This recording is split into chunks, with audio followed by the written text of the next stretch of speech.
Betrayal is one of life's most piercing experiences. It is the quiet shattering of something sacred: trust, loyalty, belief in another soul. It doesn't just hurt, it rearranges your world. Suddenly, everything you thought you understood about connection and loyalty feels uncertain. Yet beneath that chaos lies an opportunity, not for despair, but for discovery. Betrayal is the mirror the universe holds up when it wants you to see yourself more clearly. The Stoics remind us that the events of life are neither good nor bad. It is only our judgment that makes them so. Marcus Aurelius wrote, "If you are distressed by anything external, the pain is not due to the thing itself, but to your estimate of it. And this you have the power to revoke at any moment." To the Stoic mind, betrayal is not tragedy. You are when the world turns cold. So, if you've been betrayed by a friend, a partner, a colleague, or even by life itself, pause before you collapse into bitterness. Ask instead, this is your invitation to step back, breathe, and rise above. Don't just read these words, reflect on them. Let them reach the quiet places of your soul. Because the test of betrayal, when faced with courage and reason, can become the very moment your character is reborn. 1. Betrayal reveals, it does not ruin. At first, betrayal feels like ruin, as if the very structure of your trust has collapsed. But in truth, betrayal does not destroy. Marcus Aurelius advised, everything that happens is either endurable or not. If it is endurable, then endure it. Stop complaining. Betrayal is endurable, not because it is light, but because you were built for it. It forces you to stop clinging to false security and face the impermanence of all things. It teaches that people are as they are, not as we imagine them to be. When someone betrays you, they show you their true nature, their fear, their weakness, their confusion. Their actions say more about the disorder of their soul than about your worth. And when you realize this, something inside you shifts. You stop asking, "Why did this happen to me?" and begin to ask, "What truth was I refusing to see?" Betrayal then becomes purification. It cleanses your life of deception and illusion. It leaves behind what is real, even if that reality is painful.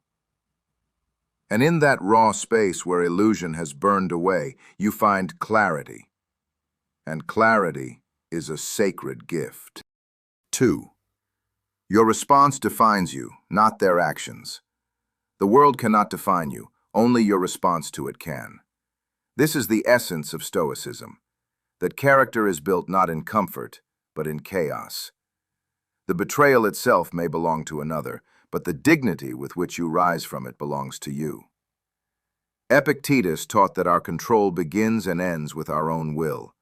We cannot command others to be loyal, kind, or just, but we can command our reason, our composure, our inner balance. Betrayal offers the perfect battlefield on which to exercise that discipline. It's easy to preach virtue when life is kind. It is in the face of cruelty that your philosophy proves its worth.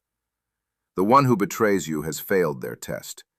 They chose deceit over truth, cowardice over courage, convenience over integrity. Let them bear that burden. Do not join them in their fall. When you refuse to answer treachery with hatred, you rise into the realm of the unshakable. You remind yourself that your values are your fortress. To endure without vengeance is not weakness, it is mastery. The Stoics saw the wise man as unbreakable, not because he is untouched by pain, but because he remains whole within it. Betrayal is the fire, and you are the iron. It will burn away your impurities, your illusions, your dependence on external validation. What remains once the fire passes is something purer: calm strength, quiet dignity, and unbending will. 3. Pain is the teacher of self-mastery. Pain is not the enemy of the Stoic, it is the instructor. Each moment of anguish whispers lessons that comfort never could. When betrayal visits your life, it brings with it the sharpest lesson of all: the necessity of self-mastery. It teaches you to stop seeking peace in other people's behavior. It compels you to examine where you have placed your happiness: in loyalty, in promises, in external things that are by nature unstable. The pain says, look inward. Anchor yourself in virtue, not in circumstance. Seneca wrote, "No man is more unhappy than he who never faces adversity, for he is not permitted to prove himself." Betrayal, though cruel, grants you this chance. It reveals how deep your composure runs, how sincere your practice of reason truly is. You discover whether your peace was real or conditional. You learn the weight of your own patience, the strength of your own forgiveness, the limits of your own ego. And perhaps most powerfully, you learn compassion.